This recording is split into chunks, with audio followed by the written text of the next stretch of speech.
আকাশবাণী কলকাতা সমীক্ষা শিরোনাম গুডউইনকে যেভাবে মনে পড়ে। লিখেছেন জয়ন্ত সাহা। 1898 সালের মে মাসের কথা।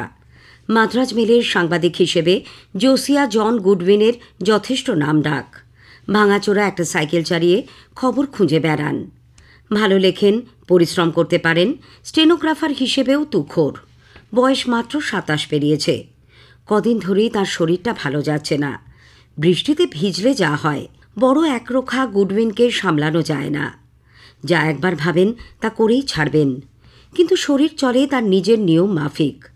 কদিনের টাইফয়েড জ্বর কেড়ে নিল এক অমূল্য সম্পদ। 2রা জুন মাত্র 28 বছর বয়সে চলে গেলেন গুডউইন। স্বামী বিবেকানন্দের ইংরেজিতে দেওয়া বক্তৃতা আর রচনার অধিকাংশই আমজনতার কাছে পৌঁছেছে গুডউইনের সৌজন্যে। স্টেনোগ্রাফিক শর্ট হ্যান্ড পদ্ধতিতে নোট নেওয়ার পর গুডউইন টাইপ করে দেখিয়ে নিতেন স্বামীজিকে। ভ্রম সংশোধনের পর তা ছেপে বেরোত গ্রন্থ আকারে। বিবেকানন্দের Rajyoga, Jnanayoga, Bhaktiyoga, Karmayoga, Colombo to Almora, sages of India গুডউইনের অক্লান্ত পরিশ্রমের ফসল। স্বামীজির সঙ্গে মাত্র 2.5 বছরের সম্পর্ক। আলমোড়ায় থাকার সময় বিবেকানন্দ গুডউইনের আকস্মিক মৃত্যু সংবাদ পান।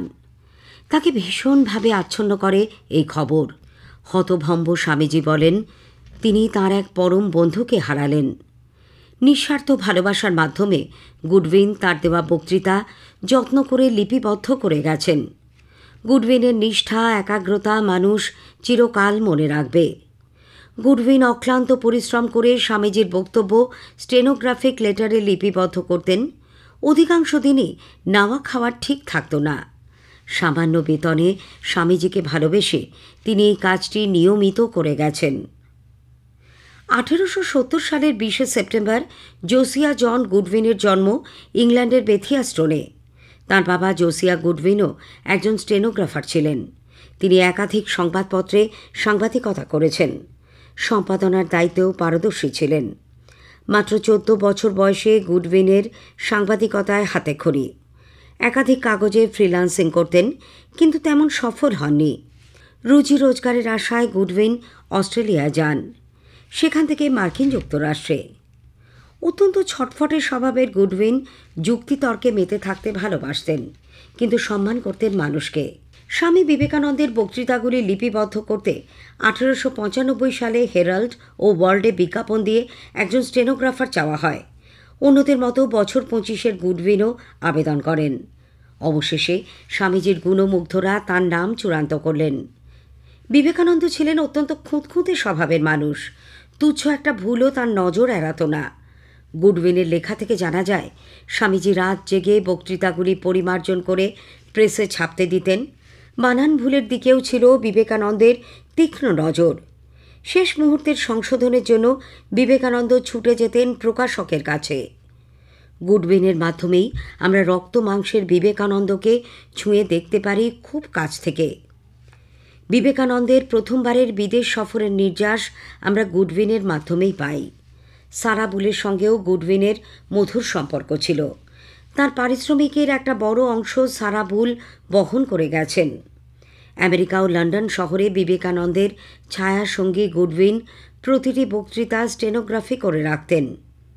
স্বামীজির ভাই মহেন্দ্রনাথ দত্তের সঙ্গেও তার যোগাযোগ ছিল। শিকাগো বক্তৃতার পর স্বামীজি কলকাতায় ফিরলে তাকে নিয়ে যুব সম্প্রদায়ের উন্মাদনা গুডউইন যত্ন করে লিখে রেখে গেছেন।